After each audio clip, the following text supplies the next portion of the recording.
Okay, I think we've got it. We're sorted. We have arrived. We have officially arrived back on the pod. Back on the pod. Welcome back, guys, to the Beyond Condition podcast. So today we thought we'd touch on injuries and how that will affect a lot of people during this, bodybuilding journey, as it were. And it can be quite hard at times to know what to do when you get injured. And then you'll return back to the gym, training, all of the things that you'd normally do. And we could probably touch on a bit about, if people have surgery, things like this, because that's also quite relevant with our sport and general life, Yeah, and I mean, I think it's really relevant because, as some of our listeners will know, I broke my foot 5 weeks ago, and I'm still in the recovery phase of this at the moment. It's the first time I've ever broken anything, so I can talk a little bit about from a breaking point of view, but also just the general sort of ebbs and flows that you go through as someone who's extremely used to being very fit and healthy and active, and what something like that can do mindset wise as well. Obviously, there's varying types of injuries, types of illnesses as well. Like, I suppose the bracket of illness comes under this as well. And the overarching question is, should you train with an injury? Should you train around an injury? What can you do to mitigate potential, re-injury, making it worse? And yeah, I think a lot of people can do silly things when they get an injury, but also can build up complexes about injuries, and sometimes other areas of the body will kick in to compensate, and suddenly we've got maybe a few things that we need to look at there. So lots to talk about on this one. Yeah, for sure. I think as well, the main point is that if you do go back too soon, then you could potentially elongate how long you're actually going to be out of training and doing the things that we need to do to be a bodybuilder.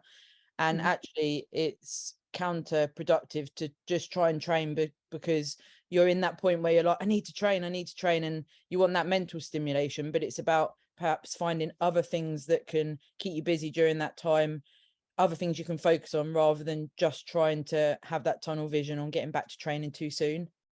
Yeah, and I think as well, like, it depends on sort of what it is, because you've hit the nail on the head there. If somebody had told me, right, you've broken your foot, you have to literally be off it for 8 weeks, which is essentially the case of what's been happening. You can't do anything in that time. It's a foot, if it's something you're literally putting pressure on every single day, what are you meant to do with that? Same with hands, anywhere really. You're using it. You don't realize how much you're using it, even just generally day to day. If somebody told me like all the other things that you can do and schedule in terms of a program around it, I wouldn't have really kind of believed them, or I would have thought, nah, it's probably better just to sort of do nothing at all.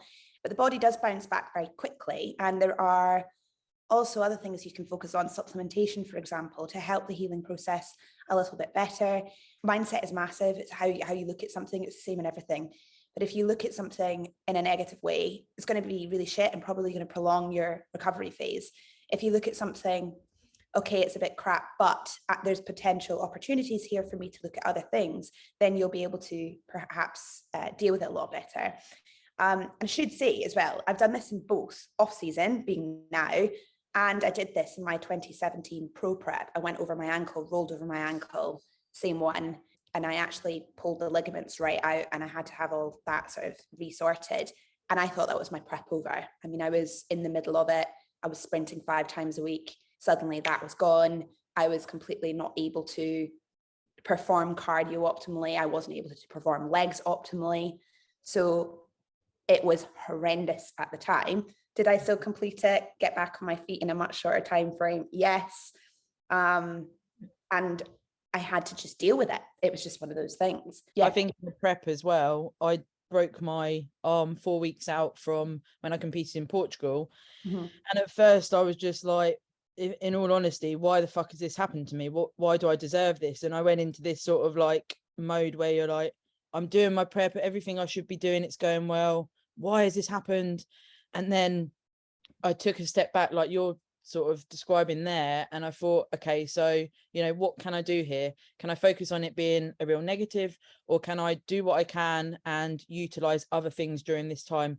Like, when you're into a prep, that bit of recovery could actually spin things on its head with regards to physique sometimes. Oh yeah, massively. Yeah, I mean, you're almost accepting that you're going to be put back a couple of weeks. And then you have to find other ways of doing cardio or manipulating food quite quickly to adapt to any sort of external output that you can't do. So yeah, it's you have to accept that by getting something like an injury, it is going to set you back. It doesn't mean you can't complete the goal. It just means that, a little bit like when I set expectations with my contest prep people when they come in for contest prep, and I say, right, there's going to be, you never think that, you know, prep is never linear. There's always going to be something in your life that crops up in the middle of it, and you can't prepare for those things. But when they do rear their head, which they will, we've got to face those challenges head on. And I always talk about this because it's like you sink or swim, you run or hide, don't you?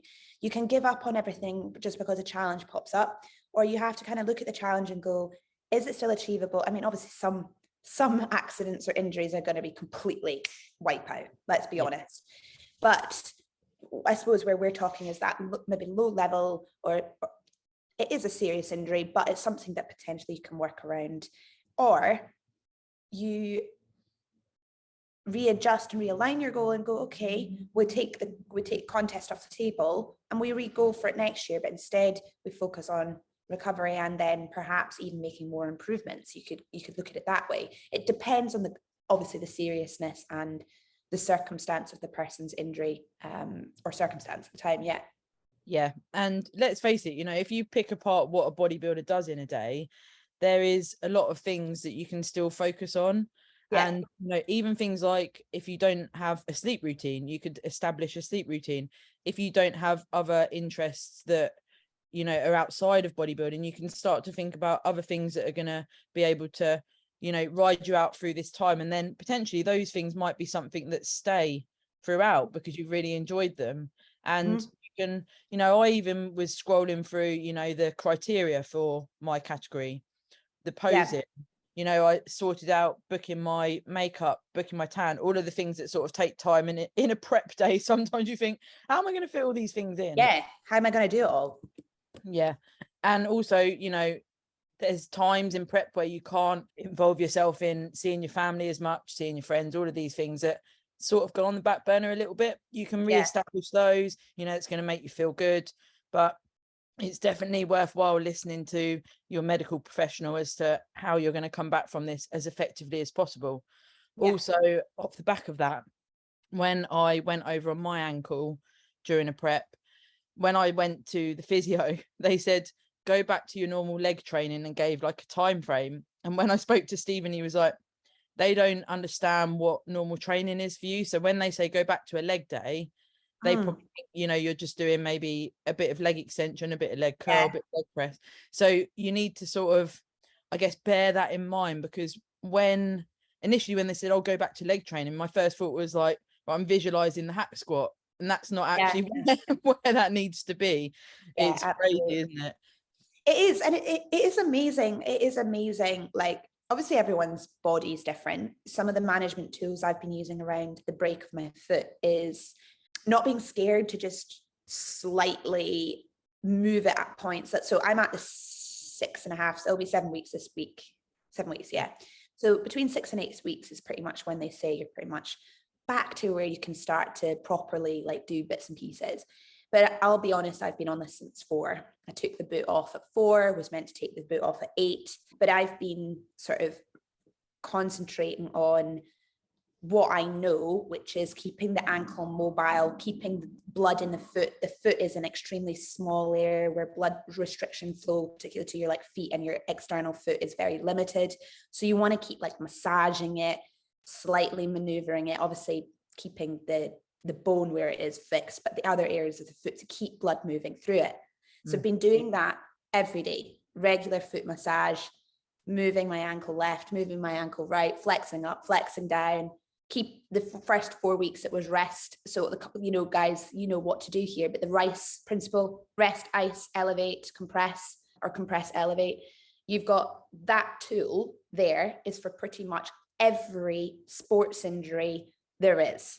Rest, ice, compress, and elevate. And those 4 magical things do wonders. And if you do them consecutively, 20 minutes icing 3 times a day or more, every day for the first acute phase of an injury, whether that's a pull, a ligament tear, a break, that's going to set you up really, really nicely for a good, healthy recovery out of this. Where people tend to fall down and recovery is prolonged is if they don't use that protocol in the first acute phase. And the acute phase is like that first 4 weeks of any inflammation. The ice is absolutely paramount. Ice is God in my eyes. Like, it just reduces swelling, takes the heat out of the area, reduces inflammation, heals bruising, heals obviously any, like, it gets rid of all the debris underneath the skin where the tear or the break has happened. And it's extremely important, and people always miss that out, and that is vital, literally vital. So if there's one thing you take away from this, don't miss out the rice technique in the acute phase of an injury. Yeah, because we all know, you know, when you go to a physio for whatever it may be, at times you think, well, this is fucking boring. Like, I don't want to do, I don't want to do those exercises. Things. Yeah. Mm-hmm. Yeah. But it's so important. And actually, you know, the rice technique that carries over into, I do contrast bathing, especially when I'm, you know, really fatigued. I try and have like a really nice hot bath, and then I'll have a cold shower, or I can do like sauna and then go in the swimming pool. And actually, I feel like those types of things really help during prep and off season to be able to keep your training performance up. So it's about potentially looking at bringing things in that are going to help prevent you going down the route of injury. Obviously, turning your ankle or something like this, it can't be helped. But, you know, with posing, with what we do in the gym, the injury likelihood is quite high at times, especially in a prep when you're, you know, fighting into a deficit. The volume of what you do goes up so heavily. They're doing things like contrast bathing, yoga, all of the things that are going to contribute to keeping you supple will really help the longevity of a bodybuilder. Yeah, I mean, I don't know one bodybuilder that hasn't in their seasons gone through some kind of injury. Andrew speaks about this a lot, but we all carry niggles, all of us, you know, whether it's overtraining injury and it's still always a little bit there, whether it's something you've done in the past and you have to just be mindful that there's a slight weakness area, e.g. like the ankle, for example. You know, we're all carrying something, and it's inevitable. And it's a really good point you just made there, that we have this kind of mindset in the bodybuilding industry that everything's got to be like ridiculously heavy all of the time. And in the contest prep phase, it's just the most stupid mindset to have. I mean, it's your joints, your synovial fluid, the fats around your joints is at a huge compromise being in a deficit, for one. So, you know, you just don't have the same amount of protection around the joints. Your bones are slightly more brittle. You don't have as much fat tissue around obviously your skeleton. So you're generally like more edgy. I'm just going to kind of put visuals in it. Like, you're bony, you know, you can sit a lot of the time. I remember when I'm really lean, and some of my guys talk about it as well, is like, they know they're getting leaner when they're sitting on a piece of kit and they can feel their freaking bone, you know, like actual pelvis bones in the seat of the equipment. So you don't have much fat around the joints. And that's, you know, crossing over into another topic. It's why a nutrient dense diet through the contest prep phase is really, really important, which is why these bro split diets don't have a lot of nutrient dense micros and macronutrients within there to actually keep the general health of the body really optimal throughout that phase.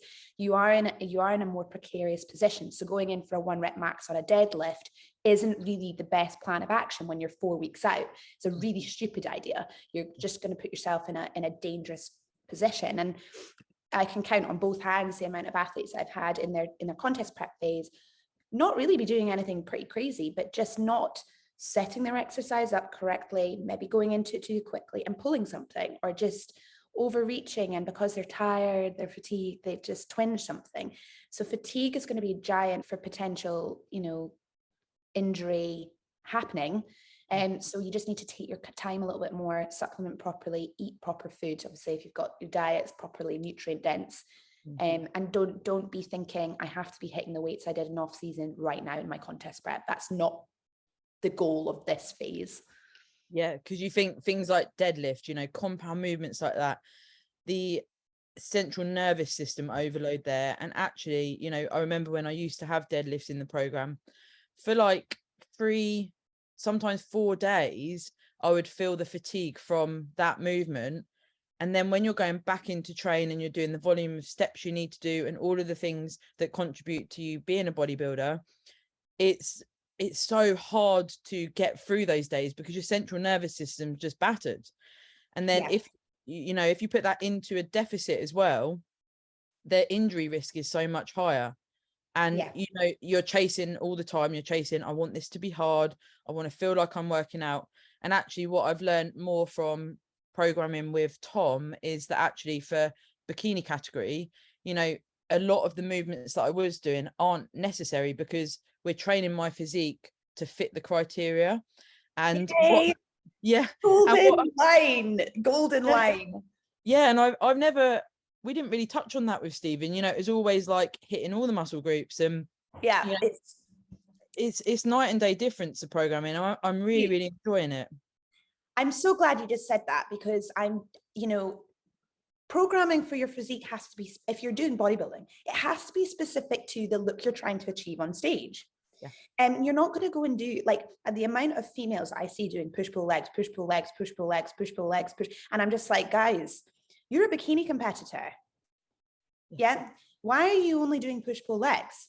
You don't need to have giant, huge posterior chains. You don't need to be having like huge slabs of muscle on your frame, which essentially a program like a push pull legs program is a strength-based power building program.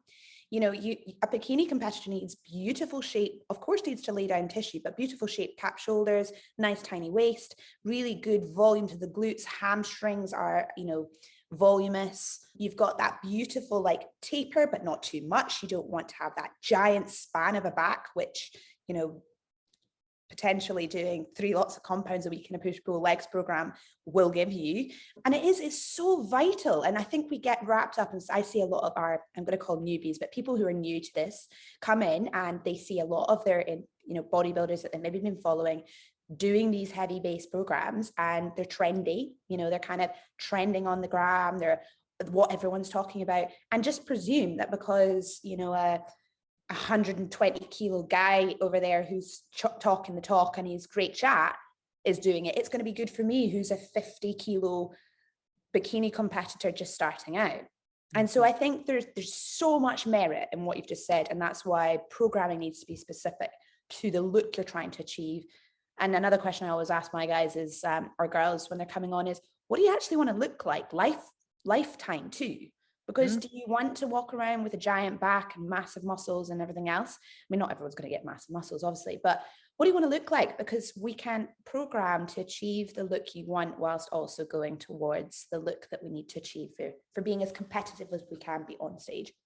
Yeah, for sure. I mean, it also brings up, you know, when you're looking at programming, when someone has potentially done the gym before and they're coming back to the gym, there's always that, I want to train hard and go on a split straight away. But actually, I don't know about you, but if someone's coming back from, you know, potentially a few years off of training, I like to just build a foundational program of working upper and lower, stimulating, you know, the muscles to actually activate again, get into the training, you know, work on your intention, work on just getting that regular training in. Then you can come up to some sort of split. And then, you know, if someone then decides that they want to compete, so say it was a female that's going down the route of bikini, you can then look at, you know, that it's going to be lower body is normally quite apparent on the training programs. And then, you know, upper body, for me, I only train chest twice a week on the upper body days. But like Tom said, you know, where I've had my breast implants, you know, it's not something that we need to focus training on. So things like I was doing bench press for so many years, it's not really for my category. I can do, you know, I can go into doing some chest flies and some chest press on a cable or with the cuffs, and that's much more specific to what I need because I've gone down that route. And, you know, we can focus on things like the delts, which is what I need for IFBB. So it completely tailored to what I need it to be. But what I also realized was I had an emotional connection to quite a few movements that I had taken out of the plan going into working with Tom, and I had to just go, look, Tom's the coach, let that go. But things like bench press, I'm like, I love bench press. Yeah, and that's it. We do build up connections with exercises that we really enjoy, where you get a good connection with, and that is part of the putting the faith in the coach. And Primer phases are great. Upper lower splits are great, particularly for easing somebody into your programming. The first initial 4 block, whatever you're going to be doing, whether that's a mesocycle, a hypertrophy rep range, a strength rep range, it has to be specific to the individual, that where they've come from. If I've got a client coming on board who's just come from powerlifting and they've been used to that sort of 4 to 6 rep range, I might actually put them into an initial strength block just to see what their numbers are, use that as a set point. So we've got their numbers set at the very beginning of this, and then pull them away from strength and go straight into more hypertrophy rep ranges, test them in that strength rep range, find their set points in that. And now we've got this lovely bit of data. We've got strength numbers that we're always going to be then using as a set point to get back to, and some. Yeah. And then we've also got your hypertrophy numbers that we can test your central nervous system, your fitness levels within that rep range. How can you hold on to the weight for the entire 12 reps? Do you need to drop? You know, all these sorts of questions start to come in. So you've got data, and everyone's very different. But yeah, a primer, I kind of call it primer in my bank, but primer phase to assess the response rate of the particular physique at different rep ranges is always really, really useful. And it's also a good one, just back to this topic here, it's a good place to begin to see how they function and to see if their technique's looking good, because then you can spot areas that might be weak and need help because of potential risk of injury. Things that, you know, compound lifts, I always get to do technique videos to begin so that I can actually see, because a lot of time people will think they're doing a squat or a deadlift perfectly, and then you take a good look at the mechanical movement and you're like, oh my gosh, right, we need to rejig this altogether before anything potentially negative could accrue from it overall. And one particular one I see all the time, ladies, I'm calling you out, is chest and shoulder exercise performed from a slightly rolled forward position where the traps come in. So a lot of the time I see new females come into my team and we have an overdeveloped trap muscle, and it's purely because we're doing shoulder work or chest work in more of a rolled forward position and not with the scapula retracted and back down. So we need to take a little look at kind of how you're standing, forget the exercise, just how you're standing and performing movements. Because if we're doing it from a posture that's not correct in the first place, we're going to develop areas that you might not necessarily view because you've never looked at yourself from an anatomical perspective. So then I'll go, okay, we need to actually redo this exercise, take the weight off completely, and basically reteach the muscle what to do. Yeah. I actually had a question on my Instagram from Gym Fit John, who listens to the pod. He's always very complimentary of our sessions, so yay! Shout out to John. Hi, John. And he was saying about how do you work on your upper pecs, and it sort of sparked a conversation between Matt and I. And you know, I wouldn't choose certain exercises for an individual I haven't seen train and that I don't program for, but I would, you know, my main recommendations would be look at your exercise selection, look at how you're executing your exercises, and think of outside of the box a little bit, and think about using things like cuffs, cable machines, rather than fixed chest movements. Maybe look at, you know, are you hitting different areas of the chest?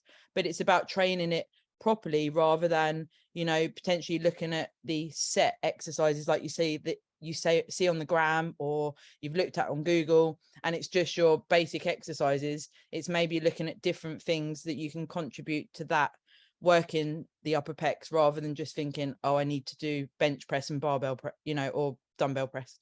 Yeah. I mean, I think what you're saying there as well is just, I think people overthink bodybuilding sometimes. Like, bodybuilding is, yes, laying tissue down, but bodybuilding is about aesthetic. It's about shaping the muscle to how you want. So you need to find, and I talk about feeling all the time, like feel your sessions, not just do the session that's on the sheet. Actually feel it and know and actually connect with it, and come back to your coach and go, this particular exercise, I'm doing it, I just don't connect with it.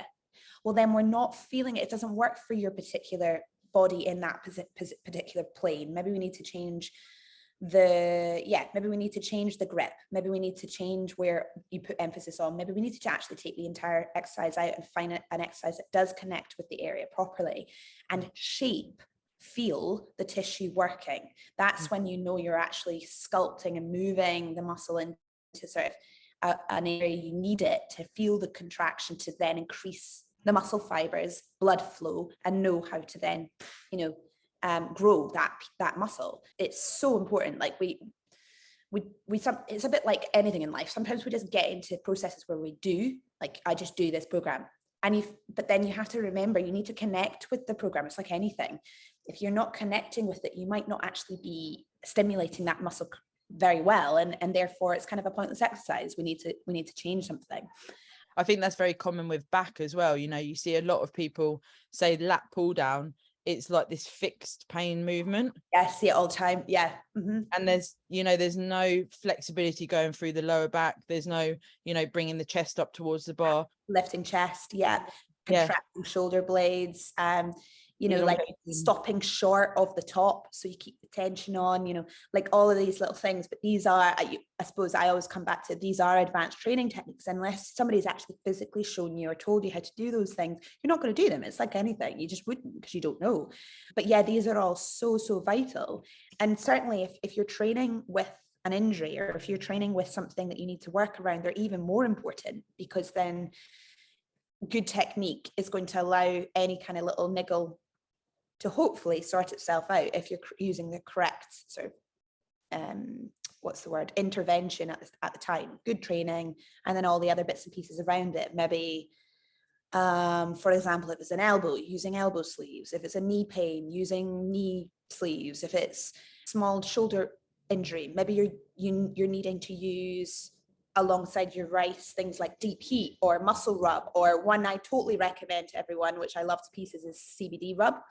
I use CBD in Sport is the brand, and it's like a CBD rub, and it's really, really good. That gets deep into the tissue as well.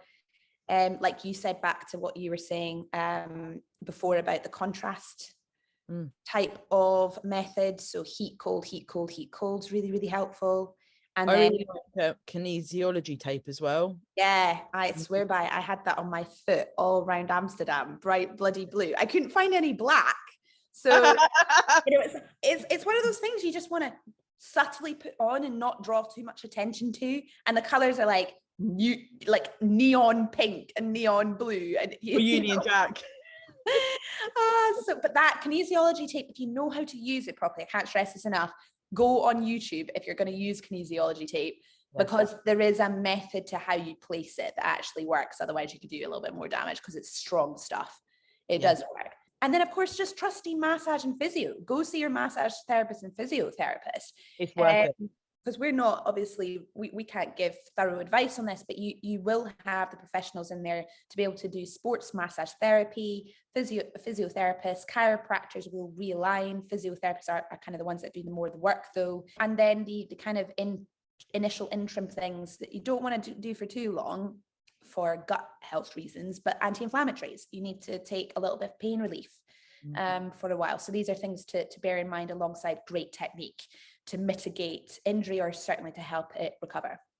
Yeah, I always remember when I actually broke my arm, the return back to the gym, I couldn't believe how much you use the grip on something like, say, a leg extension. I had to completely drop the stack down, because just bracing yourself, and then leg press, all of these movements, and you forget those types of things, and there is accessories that you can get. You can get a belt to help hold you in while you're rehabilitating from injury. But I think we, as bodybuilders, again, we're of that mindset of we're invincible at times, and then when you get an injury, it's almost like sometimes bringing you down off your own pedestal a bit to go, actually, I am just a normal body here, you batter me quite a lot, and injuries, it can be a massive fluke, or it can be a sign that you do need to stop. And I think I remember you saying when you first got your injury, because you were so busy with the shows and everything, you were doing so much, it was like you the universe going, Steph. yeah oh my gosh, yeah, I had to just stop for 4 weeks, and I was sitting in here and just foot up, couldn't do anything. I mean, I was doing some upper body sessions, but even I wasn't at that point, I wasn't even meant to be doing that, because actually even just putting the weight on the foot at that point was just setting me back. So I literally just succumbed to it, and I was like, right, for 3.5 weeks, I'm sitting here and doing absolutely nothing and staying off it and ricing and anti-inflammatories and smashing the collagen. And I dropped my calories and had tons of protein instead because I wasn't going to be moving. So I had to think of a plan to not gain weight because I'm going to be sedentary for 3.5 weeks. But at the same time, what does my diet need to consist of for optimal recovery? So whenever you have a break, when you have an area that is an injury, you need to think the muscles need protein to rebuild any damaged tissue. Protein is essential building block for muscle repair, for even in training. So think of it the same with any kind of break or any sort of injury, ligament tear, pull, whatever. Bone is made up of essential proteins and obviously calcium, all the rest of it. Muscle is, and you need to make sure that your protein is super, super high. So that's something that I did. And then of course there's a lot of it. I'm a bit of a geek. So, and I've been doing a lot of collagen study on this now because I'm I love doing collagen. Love doing it. So now I've just been really, really interested in hydrolyzed marine collagen and high amounts of it. And that's been doing, you know, I'd like to say it had, I mean, it's hard to know, but I would definitely say I've noticed a significant improvement in the reduced inflammation, the swelling, and also just generally my ability to move since taking that. And that's been now, that'll be about 6.5 weeks now of taking that daily. And I'm going to continue taking that even ongoing. So it's expensive, not going to lie. I was just going to say that because when I started it, I take it daily. Yeah. My reasoning to start it was because I've got degenerative tissue in my lumbar, and my chiropractor said, I really recommend that you go on this marine collagen. It's expensive if you're going to take the dose that I recommend, but because of what you do, you can't really put a price on it. So now I just see it as one of those things I just need to pay for, but I take it every day. Yeah, I'm the same. And I think it's, reading up on it, I think a dose of around 500 milligrams and above is really where you need to be looking at. I don't know what you're taking at the moment, but there's lots of different kinds of ways you can take it. You can take it in liquid form, you can take it in capsules, you can take it in a powder. I've been taking it in like the liquid these liquid sort of almost like shots. They're disgusting, not gonna lie. Yeah. They're trying their hardest to make it taste good, but it ain't good. I shot it and then smash a coffee straight out. It's like glutathione when I got the liquid version. It's bloody horrible. And I was thinking, do I have to drink this? Like, and like you say, they've put sweeteners or whatever in. I'm thinking, this is not helping. I know. Well, it is bonkers. But no, I definitely think I'd like to see more research on it, but certainly the stuff that I've been reading, and I have a client who's a surgeon, and actually it's been amazing. He's been sending me quite a lot of stuff around why marine collagen has benefits. So if he's interested in it, I'm interested in it, and I'll wait to see. There is a lot of stuff going on, like they are doing a lot of stuff in the background around it. So, and it's a protein. So yeah, guys, collagen is protein, if you don't know. You're wondering like, what is it? Obviously collagen is a popular protein supplement. So, and it's usually under the anti-aging bracket. Like, so when you go to the Boots and you see collagen, it's always in like the things that are meant to keep you youthful and, you know, young and all of that. Menopausal. Yeah, exactly. But essentially, if you just cut away all the marketing, it is proteins. So it's worth having a go, especially if you have got an injury or you've got something that you want to really try. And well, for me, I was like, I've broken a bone. I want to be back on my feet in 5 weeks. I really like as well what you said there about changing your nutrition during this time, because that throws me right back to when I had my breast augmentation. Stephen said, you know, we're going to need to go up to maintenance calories during this time because you need to repair, because you've had, in essence, major surgery. And at first it was like, I don't want more food because I can't move during this time. And it was an increase in protein and then some carbohydrates initially, particularly because straight after the surgery. And I think as well, a lot of people go into this surgery thinking that you're going to bounce back quite quickly. And actually, you know, even pulling the chain after I'd been for a wee was almost impossible for the first up to like, say, a week. So you know, recovery from that was very elongated, but it just gave me time to recover and reflect, you know, where am I going on my journey? What do I want to achieve when I can come back? And start looking at different things for your comeback and get excited for it, so that when you're able to, you're ready for it, rather than spending this whole time in a really dark place, which is very easily done. We've both done it. Oh you know. yeah, it's so easy. I mean, it's so easy. I did this, and the first thought I had like a week after was, oh my God, you know, I'm a national touring posing coach. What if I can't put my heels on? Yeah. That was the like one of those fleeting thoughts that come into your mind, like, oh my God, what if I can't put my heels on properly? What if I can't ever actually put my foot in a heel properly?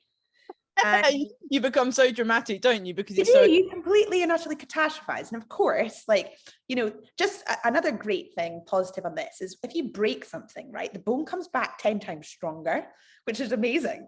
The body's incredible. Yeah, as long as you do what you're meant to do, right, and you just focus on the recovery you need to, and then once you definitely have got a fully mended area, bone, whatever it is, obviously mended, where if you've had a breast augmentation and all of, you know, the tissue has calmed down, the body's accepted the foreign object, all of these things, the body is incredible. It learns, it totally learns, and it wants its key aim, again, without thinking about this, without brain and psychology and consciousness, the body's 100% goal is to fix, repair. So if you do the right things, it will be fine, and you will get back to normal. And then you have to prioritize the rehabilitation in your training, and that may mean for the rest of your sessions and your rest of your days, doing a much more thorough warm-up, the area that's weak, prioritizing any kind of physio movements that you might have for it, and being a smart athlete, being a smart trainer. You know, you don't want to just, it's like anything, you've got, it's your body. So you've got to be really mindful about what you do to ensure a full optimal recovery. And be a badass at recovery. Yeah, you just have to really think about it as, instead of it being like, oh, this is so shit, it's okay, this is something I've done, and now my warm-ups are just going to be that touch longer. And actually, do you know what? I'm going to really enjoy that warm-up, because I know I'm nourishing my body properly, I'm preparing it to load. And if I've done this and my ankle's stronger, then epic. It's you've got to be sensible, because also you've got to think, not that I'm being grandma Steph here, but you've got to think about when you're in your elderly ages, and if you don't do the recovery and prioritize the health of your physique now, it's only going to come back and haunt you later on. Yeah, and of course, if you do injure an area, you're going to have a weakness there. So treating this seriously, like you do your bodybuilding, like you do with everything that goes into this sport, treat it seriously. You know, yes, the dynamic has changed, but for you to get back and then to be able to maintain your health, lack of injuries, etc., for as long as possible, thought does need to go into this, and it's so important. So I think that a lot of people hopefully listening will get some good golden nuggets of information today. And just, I think that a lot of people could have a moment of, okay, that's given some sort of substance to my thoughts. If they are injured, if they're going through things, you know, if they do maybe neglect their recovery and other things that can contribute to you being a more well-rounded athlete. Yeah, 100%. And it's just as well, like, everyone is, I'm going to leave on the sort of note that everyone thinks like it's not going to happen to them until it happens to them. Oh my God, it's happened. It's like one of those things, like, I always think this, I'm like, oh, you know, like I've said up until this point, touch wood, I've been an athlete that's gone through her whole career with minimal injuries, and then she goes breaks her foot. Let's go in big, why not? So, but like, yeah, I mean, just it's so boring, but it's preventative care. Warm up properly. If you're tired, make sure you set up your exercises that little bit more carefully. If you're in contest prep, don't be going smashing crazy weights. Just try and stick to your plan. And, you know, as the strength drops off, don't be upset about that. It's natural. It's part of it. In your off season, when you're going for it, just make sure you've got the appropriate like supportive gear. If you're going to go for a 1 rep max on a deadlift, perhaps wear a belt, you know, like wear some straps. Like there's nothing cool about just going beltless because you want a cool video on the gram. If you need a belt, wear a belt. Yeah, let's dip a disc as soon as possible. There's a reason for these things, you know, they're protective stuff for you to increase load sensibly and smart. So just be really mindful. If you get an injury, it's not the end of the world. Use all the techniques suggested in here, and of course do your own research depending on what type of injury it is, and speak to your professionals around you. Yeah, trust those professionals because they know. But remember, if the physio tells you to go back to leg day, that with caution. Don't go do like a 1 rep max squat or something. Get in that hack squat. Oh God, that reminds me of so many times where I'm just like, they're like, you're gonna go and you're gonna go and do some body weight squats, and you're like, nah, love, I've got a date with the hack squat, and they have no idea what that means. But yeah, hopefully this has been useful, and I have like a really cool little sleep injuries illness seminar thing I can link people to if they want to go watch it as well, which I can send to you. Yeah, we can put that in the description. And of course, if anyone has any feedback about the episode or for topics in the future, please let us know and give us a share on your stories because we always love to see it. Yes, we do. And let's all wish Sarah a happy peak week, because it's peak week this week. Peak week, we are in. Good luck, Sarah. Have fun, and we'll see you guys on the flip side. Awesome. See you later, Steph.